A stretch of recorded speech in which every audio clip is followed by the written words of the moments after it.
ನಮಸ್ಕಾರ ವೀಕ್ಷಕರೇ, BLS food ಲಾಗ್ಗೆ ಸ್ವಾಗತ. ಇವತ್ತು ಟೇಸ್ಟಿಯಾಗಿ ರುಚಿಯಾಗಿ ಇರುವಂಥ ರೆಸಿಪಿ ಗ್ರೇವಿ ಯಾವ ರೀತಿ ಮಾಡೋದು ಅಂತ ನೋಡ್ಕೊಳ್ಳೋಣ ಬನ್ನಿ. ಇದಕ್ಕೆ ಬೇಕಾಗಿರುವಂಥ ಇಂಗ್ರೀಡಿಯೆಂಟ್ಸು ಹೀಗಿದೆ. ಫಸ್ಟಿಗೆ ಇಲ್ಲಿ 3 ಟೊಮೊಟೊನ ದಪ್ಪದಾಗಿ ಕಟ್ ಮಾಡಿ ಇಟ್ಕೊಂಡಿದ್ದೀನಿ. ಇದನ್ನು ಮಿಕ್ಸಿ ಮಾಡ್ತಾಯಿದ್ದೀನಿ. ನೈಸ್ ಪೇಸ್ಟ್ ಮಾಡಿಲ್ಲ, ನೀರನ್ನು ಸಹ ಸೇರಿಸಿಲ್ಲ, ಹಾಗೆ ಮಿಕ್ಸಿ ಮಾಡಿ ಇಟ್ಕೊಂಡಿದ್ದೀನಿ. ಹಾಗೆ ಕಡಾಯಲ್ಲಿ 2 ಟೇಬಲ್ ಸ್ಪೂನಷ್ಟು ಆಯಿಲ್ನ ಸೇರಿಸ್ಬಿಟ್ಟು ಇಲ್ಲಿ ನಾನು ಸಾಸಿವೆ ಎಣ್ಣೆನ ಸೇರಿಸ್ಕೊಂಡಿದ್ದೀನಿ. ಸಾಸಿವೆ ಎಣ್ಣೆ ಹಾಕೋದ್ರಿಂದ ಪಲ್ಯ ತುಂಬ ಚೆನ್ನಾಗಾಗುತ್ತೆ. ಒಂದು ದಪ್ಪ ಸೈಜಿರೋ ಗೋಬಿ ಹಾಗೆ 3 ಆಲೂಗಡ್ಡೆನ ನೀವು ನೋಡ್ತಾ ಇರ್ಬೋದು ಈ ಸೈಜಿಗೆ ಕಟ್ ಮಾಡಿ ಇದನ್ನು ಫ್ರೈ ಮಾಡ್ಕೊಂಡಿದ್ದೀನಿ. ಇಲ್ಲಿ ಆಯಿಲು ಕಮ್ಮಿ ಇದೆ, ಅಷ್ಟೇ ಸಾಕು ಅಂದರೆ ಅದರಲ್ಲೇ ನಾವು ಇದೇ ಆಯಿಲಲ್ಲಿ ಪಲ್ಯನ ರೆಡಿ ಮಾಡ್ಬೋದು. ಇಲ್ಲ ಸ್ವಲ್ಪ ಆಯಿಲ್ ಬೇಕು ಅಂದರೆ ಮತ್ತೆ ಸೇರಿಸ್ಕೋಬೋದು. 1/4 ಟೀ ಸ್ಪೂನಷ್ಟು ಧನಿಯಾ ಕಾಳು, 1/4 ಟೀ ಸ್ಪೂನ್ ಜೀರಿಗೆ, ಹಾಗೆ ದಪ್ಪದಾದ ಬ್ಲ್ಯಾಕ್ ಇಲೈಚಿ ಅಂತೀವಲ್ಲ, ಕಪ್ಪು ಏಲಕ್ಕಿ ಅದೊಂದು, ಹಾಗೆ 3 ಲವಂಗ, ಸ್ವಲ್ಪ ಚಕ್ಕೆನ ಸೇರಿಸ್ಬಿಟ್ಟು ಇದನ್ನು ಫ್ರೈ ಮಾಡೋಣ. ಹಾಗೆ 3 ಹಸಿಮೆಣಸಿನ್ಕಾಯಿನ 1ರಲ್ಲಿ 2 ಭಾಗ ಮಾಡಿ ಸೇರಿಸಿದ್ದೀನಿ. ಹಾಗೆ 3ರಿಂದ 4 ಈರುಳ್ಳಿನ ಸಣ್ಣದಾಗಿ ಉದ್ದ ಕಟ್ ಮಾಡಿರೋದನ್ನು ಸೇರಿಸ್ಕೊಂಡಿದ್ದೀನಿ. 1 ಟೀ ಸ್ಪೂನಷ್ಟು, 1 ಟೀ ಸ್ಪೂನ್ ಪೂರ್ತಿಯಾಗಿ ಬರಬೇಕು ಅಷ್ಟು ಶುಂಠಿ ಬೆಳ್ಳುಳ್ಳಿ ಪೇಸ್ಟ್ನ ಸೇರಿಸಿದ್ದೀನಿ, ಜಜ್ಜಿಬಿಟ್ಟು ಸೇರಿಸಿರೋದು. ಹಾಗೆ 2 ಒಣಮೆಣಸಿನ್ಕಾಯನ್ನು ಸಹ ಆ್ಯಡ್ ಮಾಡಿದ್ದೀನಿ. ಇದು ಫ್ರೈ ಆಗ್ತಾ ಇರಲಿ.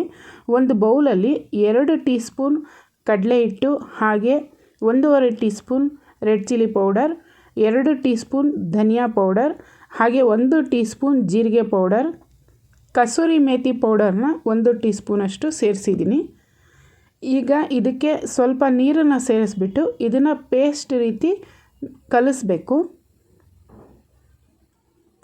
ಹಾಗೆ ಇಲ್ಲಿ ಹಳದಿ ಪೌಡರ್ನ ನಾನು ಸೇರಿಸಿರಲಿಲ್ಲ, 1/4 ಟೀ ಸ್ಪೂನಷ್ಟು ಹಳದಿ ಪೌಡರ್ನು ಸಹ ಆ್ಯಡ್ ಮಾಡಿ ಇದನ್ನು ಮಿಕ್ಸ್ ಮಾಡಿ ಪಕ್ಕದಲ್ಲಿ ಇಟ್ಕೊಂಡಿದ್ದೀನಿ. ನೋಡಿ, ಈರುಳ್ಳಿ ಎಲ್ಲನೂ ಈ ರೀತಿ ಫ್ರೈ ಆಗಬೇಕು. ಆಗ ಫ್ರೈ ಆದಮೇಲೆ ಈ ಮಿಕ್ಸ್ಚರ್ ನಾವೇನು ಮಿಕ್ಸ್ ಮಾಡಿಟ್ಟಿದ್ದೀವಲ್ಲ ಇದನ್ನು ಸೇರಿಸ್ಕೊಳ್ತಾ ಇದ್ದೀನಿ. ಈ ರೀತಿ ಸೇರಿಸೋದ್ರಿಂದ ಡ್ರೈ ಮಸಾಲೆ ಪುಡಿ ಯಾವುದೂ ಸೀದೋಗೋ ಥರ ಆಗೋದಿಲ್ಲ, ತುಂಬ ಚೆನ್ನಾಗಿ ಆಗುತ್ತೆ. ಕಡಲೆ ಹಿಟ್ಟು ಸೇರಿಸಿರೋದ್ರಿಂದ ಸ್ವಲ್ಪ ಗಟ್ಟಿ ಬರುತ್ತೆ.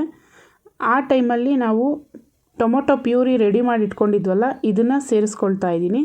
ಇದನ್ನು ಸೇರಿಸ್ಬಿಟ್ಟು ಚೆನ್ನಾಗಿ ಮಿಕ್ಸ್ ಮಾಡಬೇಕು. ಚೆನ್ನಾಗಿ ಮಿಕ್ಸ್ ಮಾಡಿ ಇದನ್ನು ಕುದಿಯೋದಕ್ಕೆ ಬಿಡೋಣ, ಲಿಡ್ ಕ್ಲೋಸ್ ಮಾಡಿ. ನೋಡಿ, ಒಂದು 5ರಿಂದ 10 ನಿಮಿಷ ಚೆನ್ನಾಗಿ ಕುದೀತಾ ಇದೆ. ಈಗ ಲಿಡ್ನ ಓಪನ್ ಮಾಡಿದರೆ ಈ ರೀತಿ ಕುದ್ದಿದೆ.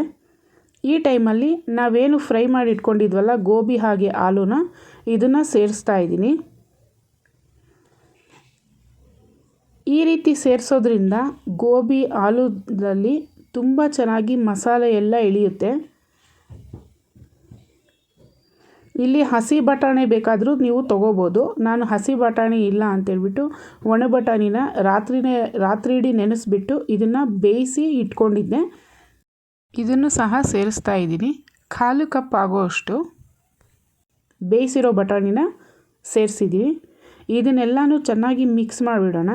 ಮಿಕ್ಸ್ ಮಾಡಿಬಿಟ್ಟು ರುಚಿಗೆ ತಕ್ಕಷ್ಟು ಉಪ್ಪನ್ನು ಸಹ ಸೇರಿಸ್ತಾ ಇದ್ದೀನಿ. ನೀವು ಸ್ವಲ್ಪ ಗ್ರೇವಿನ ತೆಳುವಾಗಿ ಮಾಡಿದ್ರೆ ಅನ್ನಕ್ಕೂ ಸಹ ತುಂಬ ಚೆನ್ನಾಗಿರುತ್ತೆ. ರೋಟಿಗೆ ಚಪಾತಿಗಂತೂ ಸೂಪರ್ ಕಾಂಬಿನೇಷನು, ಕ್ವಿಕ್ಕಾಗೂ ಆಗುತ್ತೆ.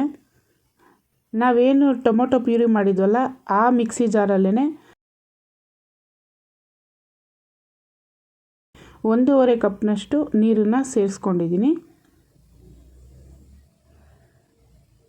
ಈಗ ಲಿಡ್ ಕ್ಲೋಸ್ ಮಾಡಿಬಿಟ್ಟು ಇದನ್ನು ಬೇಯೋದಕ್ಕೆ ಬಿಡೋಣ.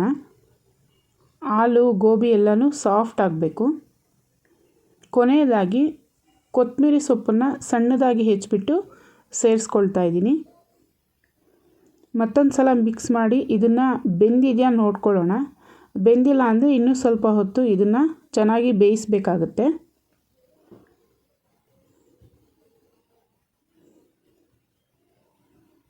ನೋಡಿ, ನಾವು ಕಡಿಮೆ ಆಯಿಲ್ನ ಬಳಸಿರೋದ್ರಿಂದ ಜಾಸ್ತಿ ನಿಮಗೆ ಆಯಿಲ್ ಕಾಣಿಸ್ತಾ ಇಲ್ಲ. ಮೇಲೆಲ್ಲನೂ ಆಯಿಲ್ ಸಪ್ರೇಟ್ ಆಗಿರೋ ಚೆನ್ನಾಗಿ ಗೊತ್ತಾಗ್ತಾ ಇದೆ. ಗ್ರೇವಿ ಚೆನ್ನಾಗಿ ಕುದೀತಾ ಇದೆ. ಹಾಲು ಗೋಬಿ ಎಲ್ಲನೂ ಚೆನ್ನಾಗಿ ಬೆಂದಿದೆ ನೋಡಿ, ಸಾಫ್ಟ್ ಆಗಿದೆ.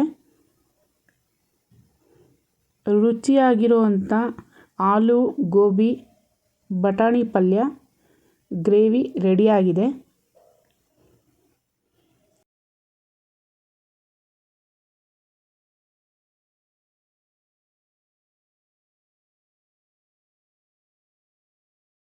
ನೋಡಿ ಚೆನ್ನಾಗಿ ಸಾಫ್ಟ್ ಆಗಿದೆ, ಹಾಗೆ ಕುದೀತಾ ಇದೆ. ಎಣ್ಣೆ ಅಂಶ ಎಲ್ಲ ಮೇಲೆ ಬಿಟ್ಟಿದೆ. ಈ ರೀತಿ ಆದಮೇಲೆ ಗ್ಯಾಸ್ ಫ್ಲೇಮ್ನ ಆಫ್ ಮಾಡಿಬಿಟ್ಟು ಸರ್ವಿಂಗ್ಗೆ ಸಿದ್ಧವಾದ ರೆಸಿಪಿ ರೆಡಿಯಾಗಿದೆ. ನಿಮಗೆ ಈ ರೆಸಿಪಿ ಇಷ್ಟ ಆಗಿದೆ ಅಂದ್ಕೊಳ್ತೀನಿ. ಹಾಗಾದರೆ ಈ ಕೂಡಲೇ BLS ಫುಡ್ ಲಾಗ್ನ ಸಬ್ಸ್ಕ್ರೈಬ್ ಮಾಡ್ಕೊಳ್ಳಿ. ಹಾಗೆ ಲೈಕ್ ಮಾಡಿ, ಶೇರ್ ಮಾಡಿ, ಕಮೆಂಟ್ ಮಾಡೋದನ್ನು ಮರಿಬೇಡಿ. Thank you for watching.